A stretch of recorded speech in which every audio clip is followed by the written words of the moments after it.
Bang Frans. Lalu? Ya. Ya, silakan Bang Frans.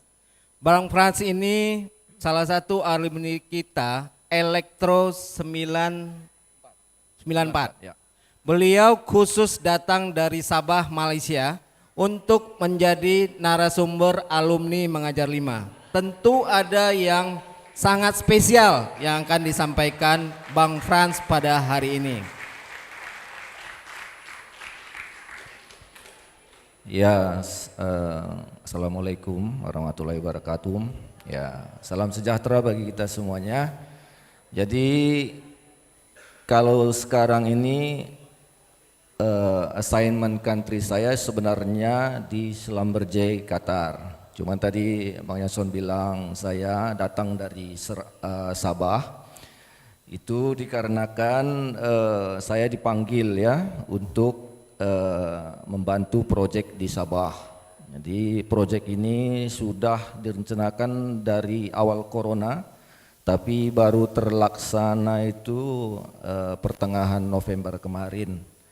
Jadi saya dipanggil ke sana sebagai tenaga ahli karena teknisi di sana atau spesialis ESP spesialis Malaysia itu tidak ada yang kompeten. Jadi saya dipanggil, makanya nanti dari pengalaman saya di Qatar ini biasanya proyek-proyek khusus itu saya dipanggil untuk membantu seperti di Gabon, Afrika atau di mana itu Abu Dhabi, Pakistan, India, itu untuk proyek-proyek khusus yang dimana itu spesialis di sana itu di negara asalnya itu tidak punya kompetensi untuk melakukan proyek itu. Jadi saya tamat dari Politeknik itu tahun 97. Jadi ini satu hal yang luar biasa bagi saya. Saya kembali ke Politeknik Medan yang tercinta ini setelah 25 tahun ya. 25 tahun saya melalang buana seluruh dunia. Baru ini lagi kesempatan kembali. Ya, terima kasih untuk tim alumni mengajar yang bisa memaksa saya untuk datang. Dikejar-kejar terutama bagi dari Kak Nana ya, dikejar-kejar sampai saya datang bisa datang ke sini, saya bersyukur. Ya, mengawali sharing pengalaman saya ya di perusahaan saya sekarang bekerja. Nama perusahaannya itu adalah Schlumberger ya. Ya, saya sudah bekerja. Schlumberger ini adalah perusahaan saya kedua. Ya, perusahaan saya pertama sekali saya bekerja di perusahaan Riau Pulp and Paper. Jadi 6 bulan sebelum saya tamat, mereka datang hire ke sini. Jadi saya dengan teman saya ini, teman sebangku dari penataran P4, tamat kerja bareng sampai internasional bareng. Sekarang ini datang juga ke sini bareng. Ya, itu saya bekerja di sana di perusahaan RAPP itu di Pangkalan Kerinci selama 4,5 tahun. Saya harus melaksanakan wajib lah namanya, wajib bekerja di sana karena mereka datang ke sini memberikan beasiswa bagi saya sebelumnya. Ya, melamar ke Schlumberger ini, tapi sebelumnya saya sudah banyak melamar. Pernah saya melamar kerja di PT Caltex, terus terang saya gagal di situ. Saya pernah gagal juga. Ya, pernah di pabrik emas itu yang Nimon Nusa Tenggara. Saya berhasil. Tapi orang tua saya, bapak terutama, dia orang USU ini ya. Dia bilang terlalu jauh ke sana. Jadi saya gagal untuk berangkat Nimon. Terakhir saya tes di PT Astra, Toyota Kijang. Saya lulus juga. Tapi bapak selalu bilang pesannya terlalu jauh, saya sudah tua. Enggak bisa saya kunjungi kamu ke sana. Nah, yang terakhirlah itulah di Schlumberger tahun 2001 saya diterima di sana. Saya sudah bekerja di Schlumberger ini 21 tahun. Ini perusahaan saya kedua. dan internasional assignment itu sudah sampai hari ini 1 Desember adalah 17 tahun. Jadi sudah bekerja ke seluruh dunia. Oke, saya awali seperti para narasumber yang lain. Kalau politeknik ini adalah pilihan saya yang kedua sebenarnya. Bukan sebenarnya, maksudnya begini. Pilihan pertama saya itu adalah Fakultas Kedokteran USU. Bukan pilihan saya. Itu cita-cita dari mama saya. Ya, cita-cita mama saya. Dia pengen saya jadi dokter. Ya, syukur tidak keterima sebenarnya. Jadi, kenapa saya bisa masuk politeknik? Ada punya cerita. Saya punya ibu atau mama saya itu, dia jualan di kantin Fakultas Hukum Universitas Sumatera Utara. Karena bapak saya juga sebagai pegawai negeri sipil di Fakultas Hukum Universitas Sumatera Utara. Ya, di situ pulang sekolah saya waktu itu SMA ya. Saya berasal dari SMA Negeri 1 Medan. Ya, ada setiap saya pulang sekolah saya jumpai seorang supir, dia baru tamat SMA. Dia super dosen. Jadi setiap menunggu dosen dia berdiskusilah dengan saya. Dia tamat SMA, dia kebetulan jurusan fisika. Kenapa jadi supir? Karena tidak ada kesempatan. Maksudnya begini, orang tua tidak mampu menyekolahkan dia. Nah, punya cerita, dia bilang, kalau di jurusan fisika itu dek, kita belajarnya hanya 2. Apa itu bang? Kita belajar mekanik dan elektrik. Nah, disitulah dia sampaikan untuk mulai menyukai pelajaran elektrikal ya, listrik. Nah, disitulah makanya kenapa saya pilih politeknik. Bapak saya itu orang USU, tahulah saya di USU ini. Saya terus terang kemarin saya jumpa dengan Pak Ali Kuat, dari nenek bolang saya itu bapak saya orang USU semua. Jadi tahu saya sekolah di USU itu bagaimana di S1 itu. Dan saya punya pengalaman.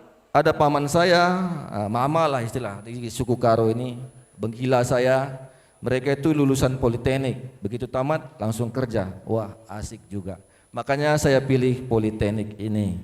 Ya, saya katakan sampai saat ini, tadi kalau ada abang-abang yang bisa sekolah melanjutkan S1, S2, S3, sebenarnya saya bukan tidak menyukai itu untuk melanjutkan. Saya akan cerita sedikit.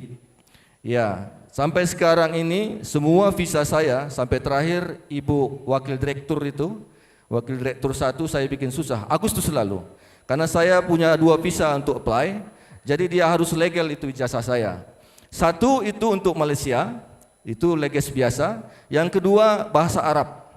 Ya, itu untuk Kuwait. Jadi lama sekali, ibu sampai bingung ya, ditanya saya kemarin ada dikatakan dosen sampai harus menerjemahkan.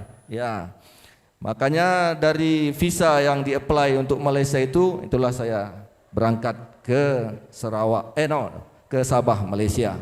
Ya, sampai saat ini saya masih mempunyai gelar ahli media saja. Ya, saya bangga untuk menyandang ini ahli media dari Politeknik Negeri Medan. Saya kemarin datang ke sini begitu jumpa mertua saya, karena mertua saya itu master. Dia ngambil master ketika saya bertugas di Amerika Serikat. Jadi dia tidak perlu lagi ya untuk bayar, ruang kuliah aja dia pikirkan, rumah sudah ada. Jadi dia bilang, saya datang kemarin tanggal 14 di Medan, saya bilang, Mami, nah ini untuk kita orang Karo ya, ya mertua saya itu, saya mau mengajar di Politeknik. Dia bilang langsung pertanyaan yang membuat hati saya sakit, kenapa kau dulu tidak mengambil master? Ya, itu kesempatan sekali. Di Amerika Serikat itu dari D3 bisa langsung master karena pengalaman kerja. Saya sebenarnya tidak perlu biaya banyak. Ya, karena saya sudah dibiayai perusahaan di situ, rumah ada, sekolah ada, bekerja dengan gaji, tapi saya tidak ambil. Saya bilang, habis ini kalau saya ke Amerika Serikat lagi saya akan ambil. Ya, tapi yang saya tekankan di sini bahwasanya tamatan daripada Politeknik Medan itu bisa go internasional. Ya, ini yang saya akan sharing kepada adik-adik supaya bisa bercita-cita tinggi lah, ya, bercita-cita tinggi untuk bisa go internasional. Ya, kebetulan saya ini di Qatar ini punya satu keahlian di dalam istilah production itu saya bekerja di bidang advanced electrical submersible pumps. Jadi mungkin bisa saya mohon Bang, oke, saya usahakan nanti juga akan saya sharing bagaimana sebenarnya kesempatan kerja internasional khusus bagi yang lulusan Politeknik. Memang pekerjaan yang saya kerjakan ini dikhususkan untuk alumni Politeknik, dan kita di seluruh dunia itu alumni dari Politeknik seluruh Indonesia. Ya, Bang Frans, saya potong dikit ya. Saya potong dikit. Ya. Bang Frans ini kan sangat spesialis kerjaannya. Ya, benar. Bisa dijelaskan sampai di mana spesialisnya, Bang? Oke, sebentar ya, saya buka kalau bisa. Perlu dibantu, Fran? Perlu dibantu? Boleh, silakan. Janganlah, ini jatahmu, Frans. Di subkontrak ini. Oke. Ya. Oke, kita kembali ya. Sudah kelihatan di layar? Sudah di layar? Oke. Ya, saya bekerja di perusahaan yang namanya Schlumberger. Kalau dilihat ini di tepi paling kiri atas itu ada SLB sekarang. Itu adalah maskot baru ya, new brand daripada Schlumberger. Karena zaman sekarang ini we go electric ya. Jadi kita harus decarbonize semuanya. Karena suka tidak suka selama ini oil and gas company itu membuat polusi bagi bumi ini. Jadi untuk adik-adik saya mau jabarkan sekarang ini karena terus terang tujuan saya datang ke sini untuk bisa adik-adik terutama yang teknik apapun itu supaya bisa menggantikan kita. Kalau saya ini sudah 21 tahun di sini, ini kesempatan coba diperhatikan nanti bagaimana nanti kalau bisa ada terpisah mungkin kalau tidak sempat kita sharing. Oke, di sini saya akan jabarkan karena spesialis yang saya punya itu tidak banyak di dunia itu ya. Ada satu spesialis yang saya punyai, yang saya kemarin kerja di Malaysia itu hanya ada 3 di dunia. Satu India, satu Filipina, itu lulusan Politeknik ya. Satu lulusan Politeknik Medan. Ya. Jadi ini saya navigasi di oil and gas. Ini saya katakan tadi ke production system. Ini artificial lift. Ini tadi pakaian yang saya kenakan ini ada di sini artificial lift. Semoga internetnya bisa ini. Oke. Apa itu yang saya punya? Di sini ada electrical submersible pumps ya. Oke. Nah, yang di Qatar itu jadi saya katakan begini ya. Apa itu advanced ESP? Jadi advanced ESP ini biasanya electrical submersible pumps yang dibubuhi dengan teknologi tinggi dan biasanya itu sangat mahal untuk biayanya ya. Jadi sekali pengeboran itu untuk produksi, jadi kita tidak berbicara lagi ratusan ribu dolar. Jadi situ sudah berbicara juta dolar. Ya, di sini kita lihat ada yang namanya dual ESP system. Jadi di Middle East dan Asia itu populasinya terbanyak itu di Qatar. Ya, ada juga di saudara Rosman ini pernah di Saudi Arabia, di Abu Dhabi, di Vietnam itu ada. Saya pernah ke sana juga. Ini biasanya untuk pengeboran untuk produksi lepas pantai ini biasanya ya, karena mahal, rig cost itu sangat mahal, makanya dibuat dual system. Jadi dalam sumur itu ada dua pompa yang diinstal ya. Yang kedua itu Y-tool bypass system. Y-tool bypass system ini juga biasanya untuk sumur-sumur yang produksi tinggi dan mahal. Banyak kita dikerjakan di Petrobras Brazil ya. Ini untuk high tech ya. Karena biasanya sumur-sumur yang bermasalah kita pakai untuk dual Y-tool ini, karena pada saat proses maintenance kita bisa logging. Jadi kita tahu produksi bisa kita tingkatkan atau bisa harus di di downgrade gitulah. Jadi kita selalu monitor. Yang di websitenya Selam Berjaya tidak ada nih. Jadi yang ketiga itu yang tadi katakan itu ada di Qatar, namanya teknologi Redacoil. Jadi electrical submersible pumps itu dikombinasi dengan coil tubing ya. Ini yang tadi saya katakan, ada teknisinya, spesialisnya ada 3 orang cuma di dunia. Dan yang terakhir ini teknologi terbaru ya. Jadi kalau yang ini semuanya sebelum-sebelumnya ada coil tubing untuk produksi atau tubing kita pakai. Nah yang terakhir ini baru dikembangkan 4 tahun terakhir. Jadi electrical submersible pumps itu tidak memakai tubing, dia langsung. Jadi 4 jam, 5 jam sudah bisa kita proses, kita selesai diinstal dan itu langsung produksi ya. Nah, ini lagi berkembang di Indonesia. Oke, saya mau cerita sedikit bagaimana saya bisa bekerja internasional ya. Saya mau sharing dengan adik-adik. Jadi ini yang saya sharing ini adalah pengalaman selama 20 tahun ya. Itu kalau bisa kita lihat. Iya, seperti saya katakan tadi,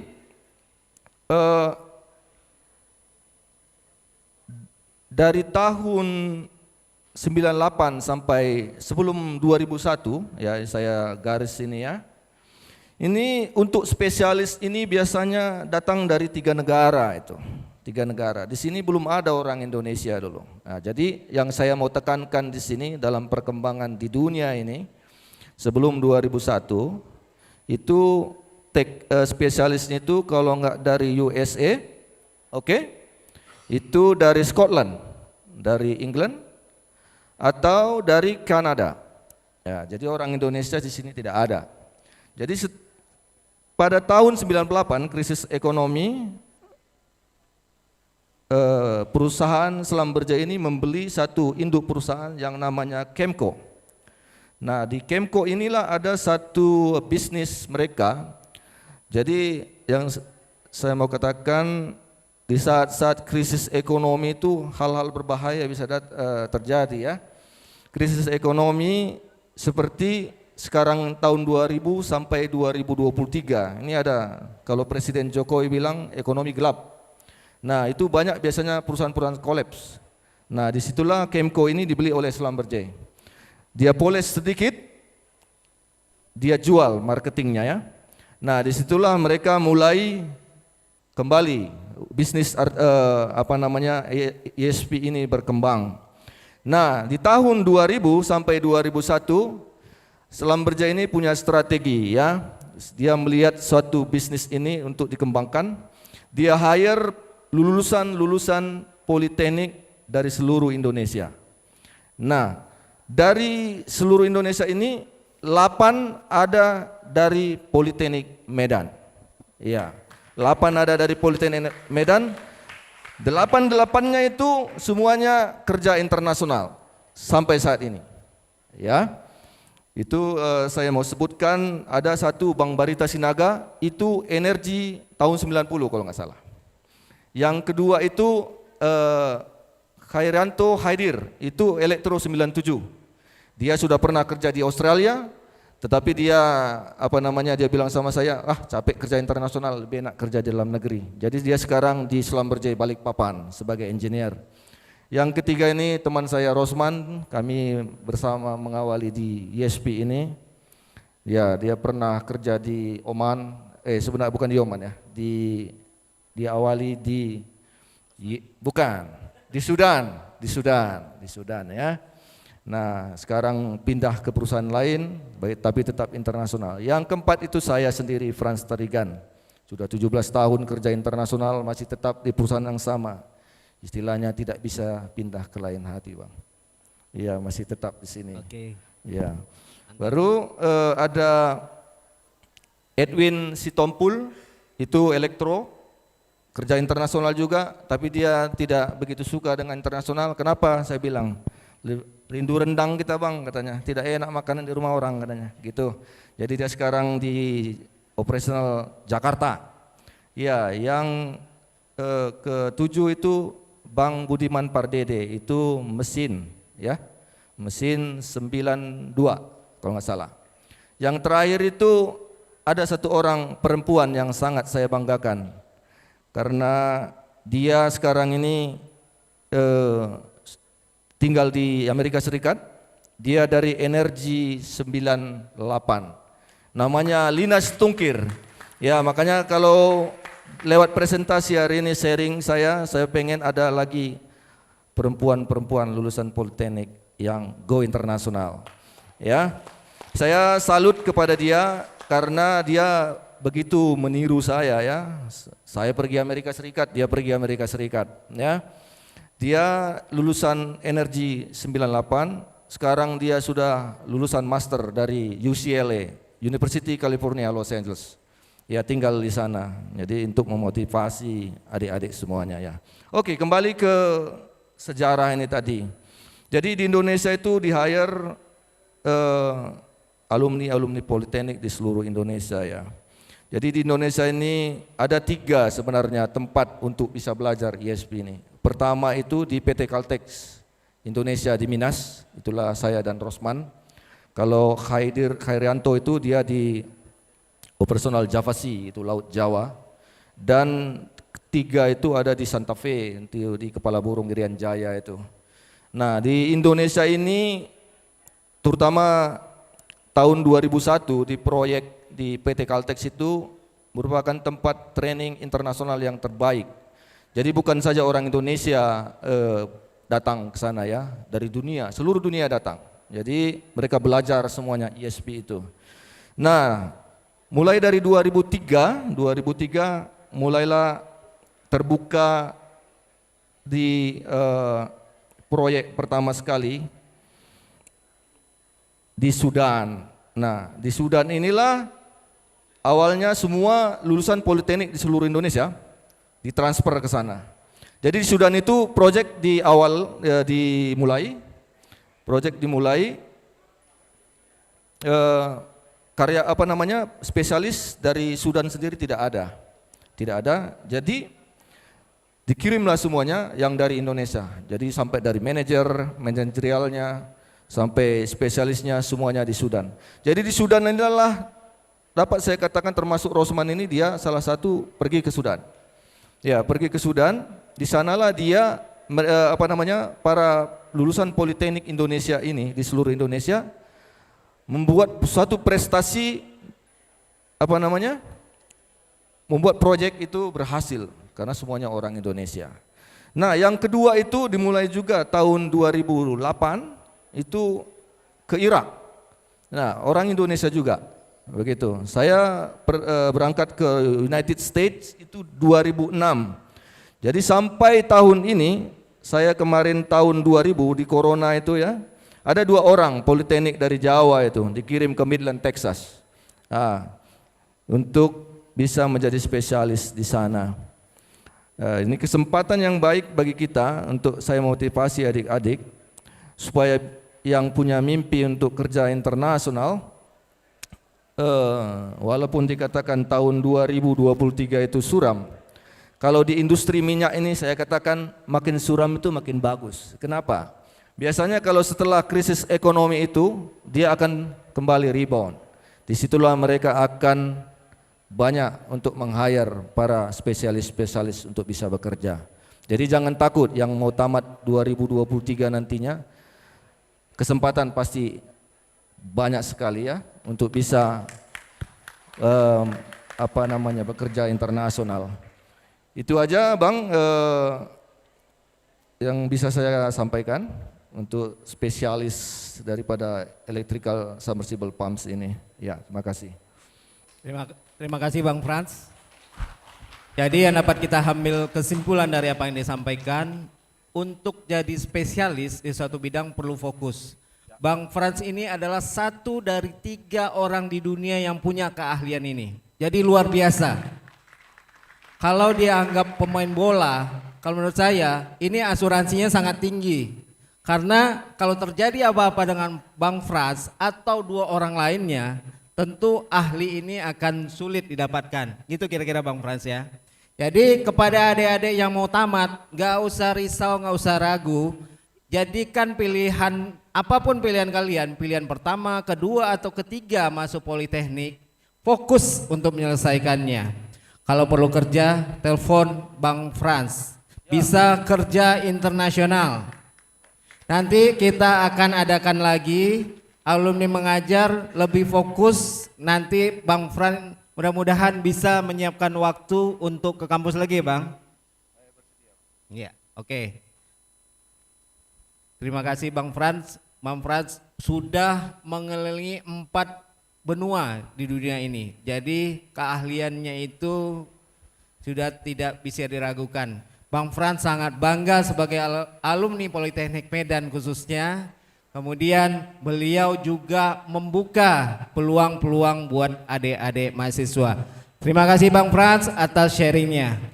Tepuk tangan buat Bang Frans Herman Tarigan.